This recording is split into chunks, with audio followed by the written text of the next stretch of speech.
Bonjour à tous. Je me présente, je m'appelle Erwan Cornillo et je suis en dernière année de thèse au CNRM à Météo France. Ma thématique de thèse est sur les précipitations intenses sur les territoires outre-mer français, tropicaux, et dont l'objectif est donc leur étude physique et derrière le développement d'outils d'aide à la prévision, d'aide à la décision prévisionniste. Et donc je suis encadré par Flore Couvreux, Philippe Perrier et Romain Rery. Tout d'abord, un peu de contexte sur les extrêmes de pluie. Il y a beaucoup de définitions qu'on peut considérer dans la littérature, mais toutes se ressemblent par le fait que ce sont des événements rares et intenses qui vont avoir des conséquences socio-économiques. Par exemple, les inondations qui sont la première conséquence associée aux extrêmes ont affecté entre 2000 et 2020 plus de 1,65 milliard de personnes dans le monde et on conseille des dégâts de l'ordre de 650 milliards de dollars. Et si je prends les cas de trois cyclones, donc Bellal, Chido et Garance, qui ont touché La Réunion et Mayotte, donc en 2024 pour Bellal, à La Réunion, Chido en 2025, fin 2024 et Garance en mars 2025 à La Réunion. On est sur des dégâts qui ont été estimés par France Assureur de l'ordre de 1 milliard d'euros. Donc ce sont des problématiques qui sont vraiment importantes et qui vont donc être associées à des enjeux de prévision majeurs. Et donc il faut essayer de correctement les prévoir. Et voilà, à titre d'exemple, pour illustrer ces différentes photos prises à La Réunion, à la Martinique et à Tahiti de conséquences d'inondation. Rapidement, pour le contexte météorologique associé aux extrêmes, tout d'abord, les cyclones vont être une part majoritaire, importante des extrêmes, mais ça ne va pas être la seule. Et derrière, je vais surtout me concentrer finalement sur les extrêmes non cycloniques, donc tous les cas où en fait on va avoir des systèmes convectifs organisés, mais qui vont pas être des cyclones. Un paramètre important que je regarde, c'est l'eau précipitable. Donc ça se définit par l'intégrale de l'humidité sur une colonne d'atmosphère. Et sur les tropiques, elle peut être considérée comme un proxy de la pluie et donc être corrélée avec l'occurrence d'extrêmes. Et aussi, cette variable a montré qu'on avait des meilleures performances si on essayait de prévoir la pluie avec l'eau précipitable que directement en regardant la pluie simulée par les modèles de météo. Enfin, la littérature propose beaucoup d'études de cas sur les extrêmes de pluie, mais finalement, on a assez peu d'études statistiques. Et donc, c'est ce que j'ai essayé de mettre en place pour ma thèse. Un mot important aussi sur les modes de variabilité tropicaux. Donc, ce sont tous les phénomènes qui vont faire varier l'occurrence et l'intensité des pluies. Je me suis focalisé sur les modes de variabilité dits intrasaisonniers, donc d'une période de 2 à 90 jours, qui sont l'AMJO et les ondes équatoriales couplées à la convection. Ce qu'il faut juste savoir pour vous aujourd'hui, c'est que c'est le premier mode de variabilité de la pluie dans les tropiques et qui vont avoir un impact assez large, donc à assez grande échelle. Et ces modes de variabilité aussi une prévisibilité qui peut aller jusqu'à 1 mois, qui fait qu'en fait, si on suit ces modes de variabilité, on peut se dire, selon leur déplacement, où est-ce qu'il va y avoir de la pluie à 1 ou 2 semaines d'échéance environ. À titre d'exemple, par rapport aux extrêmes, en fait, les extrêmes de pluie vont être favorisés par des contextes humides et convectifs, donc associés notamment à ces modes de variabilité. Donc vous avez un exemple ici, donc ce sont des diagrammes de Hofmöller, donc c'est le temps en ordonnée et les longitudes en abscisse. Donc là pour une étude sur les extrêmes au Burkina Faso. Et en fait, ce qu'on a au niveau, lorsqu'on a des extrêmes, donc vous faites la moyenne sur tous les cas d'extrêmes, on va avoir un croisement d'ondes qui vont générer des anomalies dites des anomalies humides et convectives, donc beaucoup plus d'humidité, beaucoup plus d'orage que la normale, et qui vont donc résulter en extrême de pluie. Et donc une des questions importantes de ma thèse a été aussi de savoir quelles sont les conditions à de grande échelle associées donc aux extrêmes donc sur les territoires outre-mer français. Un dernier aspect de ma thèse aussi, ce qu'on appelle des régimes de temps. Donc les régimes de temps, on définit comme des configurations atmosphériques de grande échelle et récurrentes qui vont en fait avoir un impact à l'échelle locale, donc en termes de pluie ou d'occurrence de froid ou de vagues de chaleur par exemple. Typiquement pour la France, on définit aussi des régimes de temps. Par exemple en hiver, lorsqu'on parle de blocage scandinave, lorsqu'on va avoir un anticyclone sur la Scandinavie, qui fait qu'on va avoir beaucoup plus de froid en moyenne sur la France. Les régimes de temps peuvent être définis par beaucoup d'algorithmes, donc assez simples comme les K-means, ou alors on peut aller sur des variantes donc comme les classifications hiérarchiques, les analyses en composantes principales et les cartes autorisatrices. Une étude, par exemple, pour vous montrer donc, ce qu'on peut définir en termes de régime de temps sur les tropiques. Ici, à partir des K-means, on regarde donc la configuration en vent et en activité convective. Donc, vous avez ici 8 régimes définis sur les Caraïbes à partir d'un K-means. Et donc, les zones en bleu vont être des zones de forte activité convective et donc des zones associées à plus de pluie. Et en rouge, au contraire, des zones plutôt sèches. Et donc, en fait, on va avoir, donc, par exemple, ici, beaucoup plus de pluie vers Cuba, tandis que sur le régime 6, la pluie va être décalée plutôt vers les petites Antilles. Mais par contre, en fait, beaucoup de ces études se sont concentrées sur toute la climatologie, donc définir des régimes donc sur toutes les périodes. Et donc moi, je me suis demandé aussi, est-ce qu'on ne pouvait pas finalement définir des régimes de temps, mais uniquement indexés à l'occurrence d'extrêmes. Et derrière aussi, est-ce qu'on ne peut pas avoir aussi appliqué une méthode commune sur tous les territoires outre-mer. Donc pour cette présentation, voici le plan que je vais adopter. Donc d'abord les définitions des extrêmes et les données utilisées. Et ensuite, je vais parcourir surtout la méthode que j'ai mise en place pour définir donc, des régimes de temps associés aux extrêmes sur les outre-mer français. Donc tout d'abord aussi, je parlais donc, du fait qu'on pouvait essayer d'avoir une méthodologie commune, mais parce qu'en fait, on a des territoires outre-mer qui vont être très différents les uns des autres. Donc j'ai étudié donc la Réunion, Mayotte, donc dans l'océan Indien, la Nouvelle-Calédonie, Wallis et Futuna et tous les archipels de Polynésie. Et enfin donc les Antilles avec la Martinique et la Guadeloupe et Saint-Barthélemy et la Guyane. Et en fait donc je me suis concentré, donc ce sont les territoires que Météo France dont Météo France a la responsabilité et où il y a des prévisionnistes et des stations de mesure surtout. Car en fait, pour identifier mes extrêmes d'abord, je me suis servi donc de la base de données de Météo France qui va en fait... oui, ça. Donc j'ai pris tous les enregistrements de pluviomètres, donc de données quotidiennes de pluie sur la période 1979-2021. Et j'ai uniquement gardé en fait les pluviomètres avec assez peu de données manquantes. Donc je me suis pris un seuil de 5%. Et donc ce qui me fait que j'ai en tout 150 pluviomètres, donc répartis sur toute la bande tropicale. Donc avec des territoires qui sont plus ou moins chanceux. Donc par exemple la Réunion, on a pas mal de pluviomètres bien répartis. Tandis que la Guyane, on va être sur beaucoup de pluviomètres sur la côte et très peu à l'intérieur des terres.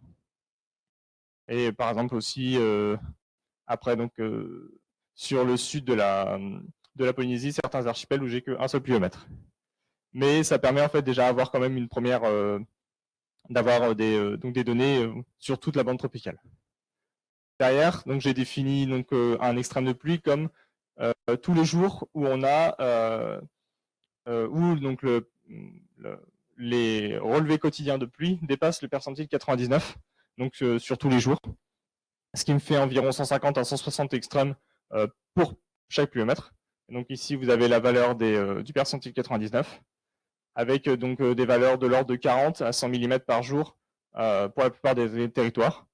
Mais sur la Réunion, sur les reliefs, on va avoir des valeurs qui vont dépasser donc, les 150 à 200, voire atteindre 250 mm en 24 heures, car ce sont des zones avec une très forte pluviométrie.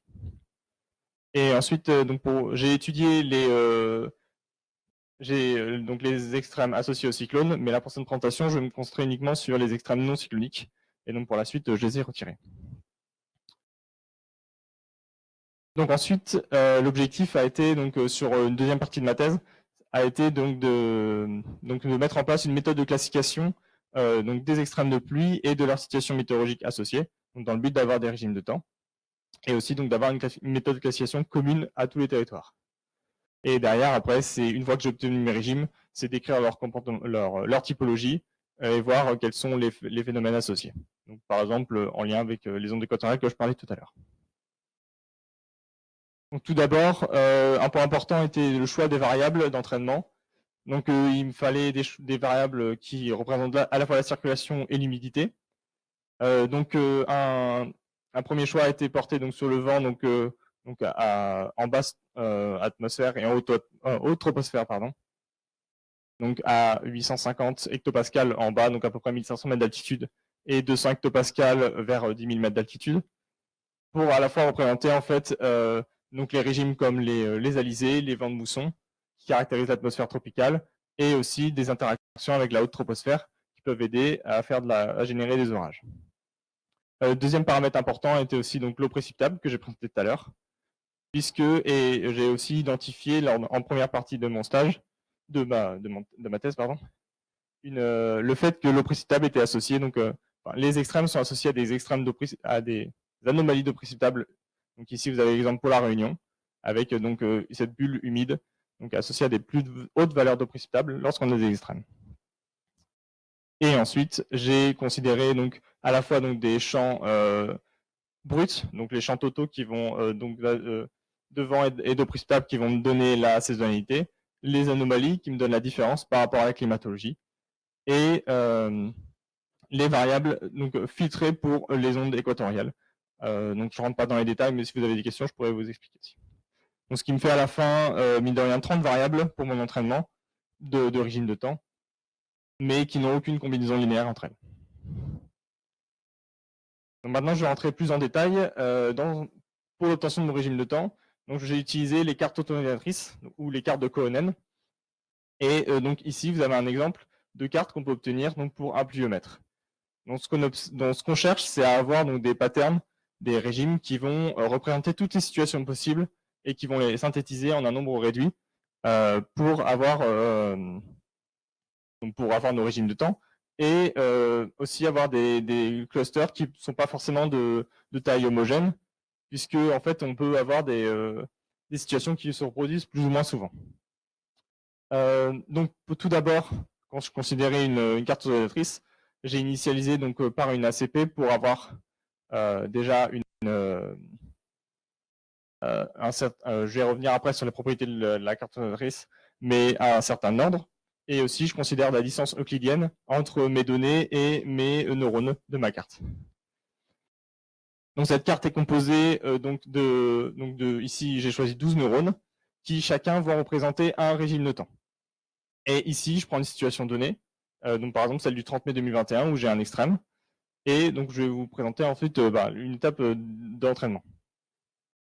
Donc tout d'abord, ce qu'on considère lorsqu'on a notre donnée, c'est qu'on cherche le neurone le plus proche au sens de la distance euclidienne, donc ce qu'on appelle la best matching unit.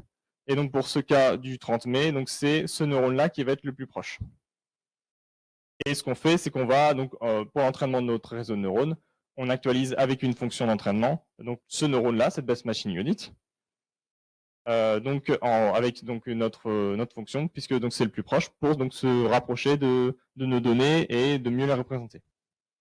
Mais l'originalité en fait de cet algorithme, c'est à la fois d'entraîner aussi les neurones voisins à cette best matching unit. Donc pour cela, on utilise une fonction de voisinage qui va quantifier finalement qui va indiquer à quel point on entraîne les neurones voisins, donc en fonction de leur distance sur la carte en fait. Donc par exemple ici j'ai indiqué une valeur de 0,6, juste qui est plus faible que pour l'exemple en fait, mais cette valeur en fait va évoluer au fur et à mesure de l'entraînement. Donc cette interaction entre les voisins fait qu'on va avoir un ordre donc, qui va se mettre en place dans le réseau. Si je remets juste avant, on voit en fait un dégradé en fait finalement de situation de gauche à droite. Et c'est cette interaction entre les voisins qui fait qu'on va avoir cet ordre qui se met en place. et aussi une distribution, on obtient aussi une distribution continue des valeurs de nos régimes sur la carte. Et derrière, on a deux autres propriétés intéressantes des cartes ordonnatrices. C'est le fait que ça préserve la structure topologique, donc le fait qu'on va avoir si on a beaucoup de situations associées si on a beaucoup d'extrêmes associés à une seule situation, alors on va avoir beaucoup de neurones qui vont essayer de représenter ces situations-là. Et enfin, c'est un algorithme qui peut être utile pour faire de la réduction de dimension, puisqu'on représente des données de très grande dimension, donc seulement sur un réseau 2D en fait. Et donc les cartes ordonnatrices fait partie, donc sont la brique principale de mon algorithme. Et donc ici, ce schéma vous présente l'ensemble de l'algorithme d'entraînement. Donc avec tout d'abord la sélection de mes données, de mes variables d'entraînement que j'ai présenté tout à l'heure. Ensuite, une étape de pré-traitement avec donc normalisation et la sélection du domaine géographique d'entraînement. Donc j'ai fait pas mal de tests de sensibilité là-dessus pour savoir quel était le meilleur domaine à considérer. Et ensuite, ce que j'ai fait, c'est que j'ai réalisé un réseau de neurones, une somme pour chaque pluviomètre que j'ai pour un territoire. Donc par exemple pour la Réunion, j'ai fait 37 cartes auto-organisatrices pour représenter donc les extrêmes associés à chaque pluviomètre. Puis j'ai réalisé un K-means sur l'ensemble de ces cartes, donc l'ensemble des sorties, donc directement ce que me donnent les cartes auto-organisatrices pour obtenir donc mes régimes de temps. Et après derrière, je reprends donc les neurones de mes cartes pour savoir finalement quelles dates sont associées à chaque régime et pour ensuite faire mes traitements physiques dessus. Donc cette méthode, je l'ai calibrée pour qu'elle soit valide pour l'ensemble des territoires, mais je l'ai surtout réalisée pour la Réunion sur la fin de ma thèse. Et l'objectif après derrière, c'est aussi de regarder pour les autres territoires qu'est-ce que ça donne. Rapidement, comme je disais, j'ai fait pas mal de tests de sensibilité et je vais vous en présenter deux pour les cartes auto-organisatrices. Donc avec 3 métriques. Donc l'erreur de quantification, donc qui est une erreur quadratique entre mes données et mes neurones. L'erreur topographique, qui elle va être plus vraiment liée au comportement de la carte auto-organisatrice, dans le sens où elle quantifie en fait le fait si on a donc pour chaque donnée, la définition, c'est que c'est la fraction de données où les premiers et seconds BMU ne sont pas voisins. Donc, ce qui est une métrique en fait de l'ordre dans le réseau. Donc, si la carte était bien ordonnée, alors on a une erreur faible. Et enfin, je considérais aussi le nombre de neurones vides, dans le sens où si on n'a pas de données associées à un neurone, alors en fait, on a sans doute une carte trop grande et qui peut créer peut-être des patterns qui ne sont pas forcément physiques. Les deux tests que je présente ici, donc ça va être sur le mode entraînement. Donc j'ai distingué entraînement online. Donc à chaque itération, je prends juste une donnée aléatoire et entraînement en batch ou entraînement séquentiel, où là, je considère à chaque itération l'ensemble des données. Ce que j'ai pu regarder, donc ici, vous avez donc pour chaque barre de couleur, chaque territoire. Et donc vous avez les erreurs en haut de quantification et en bas l'erreur topographique. Donc pour lorsqu'on a un batch à gauche et en online à droite. Et ce qu'on observe en fait, donc c'est déjà on a des erreurs en moyenne plus faibles, beaucoup plus rapidement pour le batch. Et donc c'est un algorithme qui prend beaucoup plus de mémoire et qui met beaucoup plus de temps à s'entraîner. Mais finalement, pour obtenir les mêmes performances que pour l'online, il va être beaucoup plus rapide. Donc c'est pour ça que j'ai considéré donc un entraînement batch à 50 itérations. Seulement parce que finalement on est de l'ordre d'une centaine de dates par pluviomètre.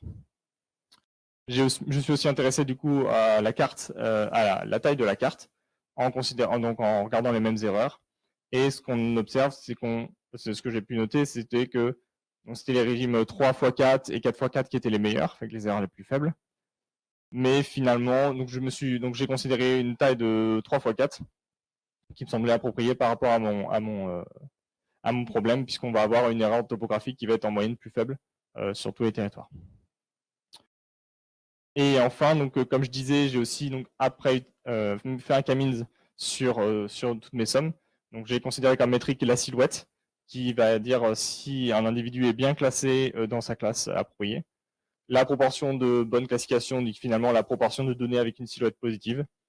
Et l'indice de Davis-Bouldin, qui est un indice qui va mesurer à la fois si j'ai des classes bien séparés et dont les éléments sont assez proches entre eux.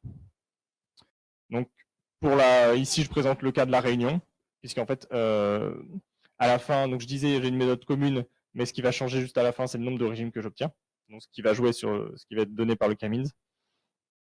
Et donc, ce que je souhaite avoir, c'est un nombre de clusters qui maximise donc, mes scores en haut de silhouette et de bonne classification, et qui minimise mon indice de Davis-Bouldin. Et j'ai aussi rajouté en jaune la RMSE pour info.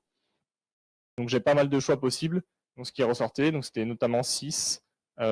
J'avais 15, 18 et 26 clusters. Mais en fait, ce qu'on cherchait aussi à avoir, c'était des classes qui soient assez lisibles facilement par des prévisionnistes, et donc avoir finalement un nombre réduit pour une meilleure interprétation physique. Donc je suis parti donc sur 6 régimes pour la réunion, et on voit aussi, 6 régimes, c'est quelque chose qui fonctionne assez bien avec une bonne classification de l'ordre de 98%. Et maintenant, en fait, donc voici les régimes de temps que j'obtiens pour la réunion. Donc ici, c'est les champs d'eau précipitable de OLR et de vent à 850. Donc 6 régimes de temps d'extrême à la réunion.